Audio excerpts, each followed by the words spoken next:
میرے آقا مصطفیٰ کریم رؤوف الرحیم صلی اللہ علیہ وسلم فرماتے ہیں ماہ رمضان کو سارے مہینوں پر ایسی فضیلت ہے جیسے مجھ محمد کو تمام مخلوق پر فضیلت حاصل ہے۔ میرے آقا فرماتے ہیں ماہ رمضان شریف میں اگر تم ایک نیکی کرتے ہو تو اللہ تمہیں 70 کا ثواب عطا کرتا ہے، اور تمہارا خلوص بڑھ جاتا ہے تو اللہ تمہیں ایک نیکی کا 1000 عطا کرتا ہے، اخلاص اور بڑھتا ہے تو اللہ ایک نیکی پر تمہیں بے حساب ثواب عطا کرتا ہے، اس کا کوئی حساب ہی نہیں ہوتا۔ آقا کریم رؤوف الرحیم صلی اللہ علیہ وسلم فرماتے ہیں یہ ماہ رمضان کیا ہے؟ اللہ کے محبوب مصطفیٰ کریم صلی اللہ علیہ وآلہ وسلم ماہ رمضان شریف کے روزوں کی اہمیت بیان کرتے ہوئے فرماتے ہیں کہ ماہ رمضان شریف کا ایک روزہ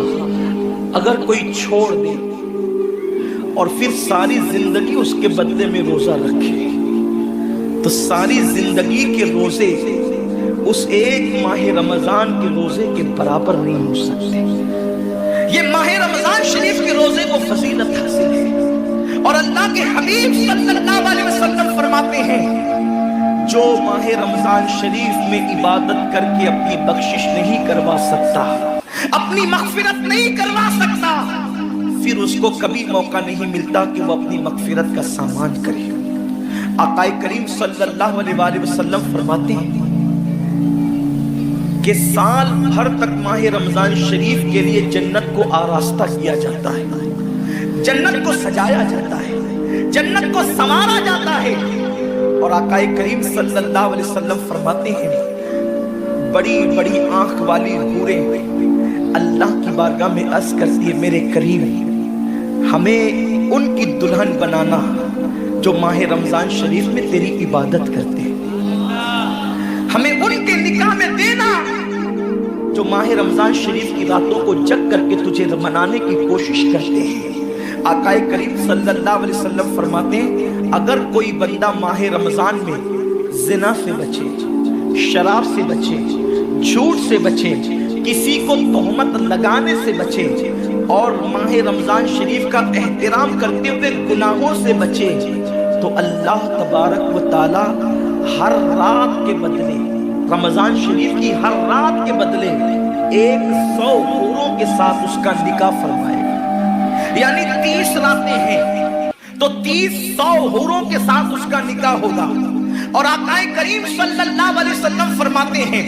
ماہ رمضان شریف کا احترام جو کرے اور احترام ماہ رمضان میں جو لغویات اور خرافات کو ترک کر دے، جو گناہوں کو چھوڑ دے، زنا کو، شراب کو، جھوٹ کو، بہتان تراشی کو چھوڑ دے، آقا فرماتے ہیں اس رمضان شریف کا احترام کرنے والے کے لیے اللہ نے جنت میں ایک ایسا محل بنایا ہے، اس محل کا حال یہ ہے کہ دنیا کے سارے اولین اور آخرین یعنی آدم سے لے کر آخری آنے والے تک انسان تک اگر سارے اس محل کے اندر داخل ہو جائے تو بھی اس محل کی اتنی ہی جگہ وہ لیں گے جتنی کی بکرے کی ران آپ کسی مکان کے اندر رکھتے ہیں تو بکرے کی ران کتنی جگہ گھیرتی ہے، بس تمام اولین اور آخرین اس محل کے اندر اتنی ہی جگہ گھیریں گے، یعنی وہ محل اتنا بڑا اللہ نے بنایا ہے، اور وہ محل صرف ان کے لیے ہے جو ماہ رمضان کے احترام میں گناہوں کو ترک کر دیتے ہیں، گناہوں کو چھوڑ دیتے ہیں۔ میرے آقا صلی اللہ علیہ وسلم کے پیارے دیوانوں،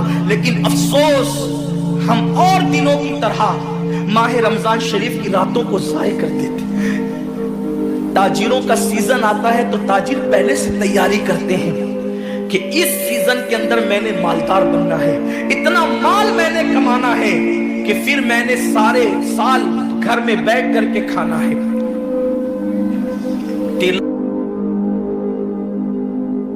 لوگ تیاری کرتے ہیں عید کے موقع پہ اتنی محنت کریں گے رات دن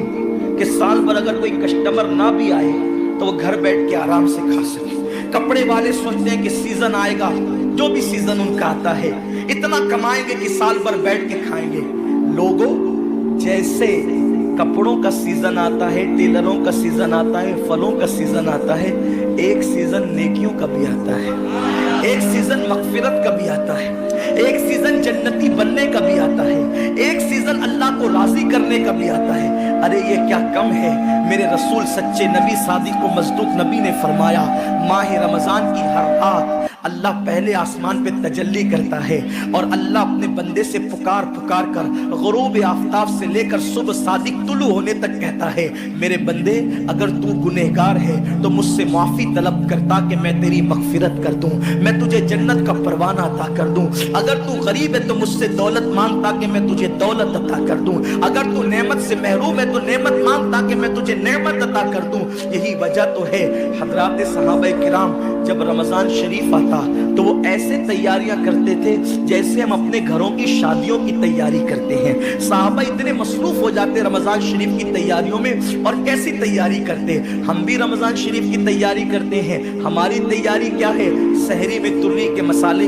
کو چاہیے، سحری کے اندر یہ چاہیے، سحری میں وہ چاہیے، افطار میں یہ چاہیے، افطار میں وہ چاہیے۔ مجھے اس سے کوئی جو ہے وہ شکوہ نہیں، میرے آقا نے اس سے منع نہیں کیا۔ حضور فرماتے ہیں کہ رمضان شریف میں گھر والوں کا دسترخوان وسیع کر دیا کرو، گھر والوں پہ زیادہ خرچ کیا کرو، اس لیے کہ جو گھر والوں پہ رمضان شریف میں خرچ کرتا ہے اللہ اس کو اپنی راہ میں خرچ کرنے کا ثواب عطا کرتا ہے۔ اور فاروق اعظم فرماتے ہیں جو رمضان شریف میں کشادگی کرے گھر والوں پر اللہ اسے جہاد میں خرچ کرنے کا ثواب عطا کرتا ہے۔ مجھے اس سے کوئی شکوہ نہیں، لیکن صحابہ کی تیاری کیا ہوتی تھی؟ جب رمضان شریف آتا صحابہ اپنے بستر کو باندھ دیا کرتے تھے۔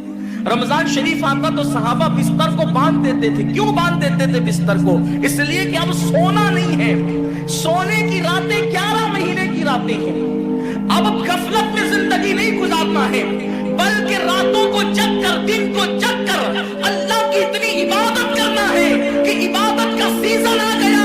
اس لیے کہ اللہ کے رسول فرماتے ہیں جس نے رمضان شریف پایا اور عبادت کر کے اللہ کو راضی نہیں کر لیا ایسا بندہ ہمیشہ اللہ کی رحمت سے دور کر دیا جائے۔ اس لیے صحابہ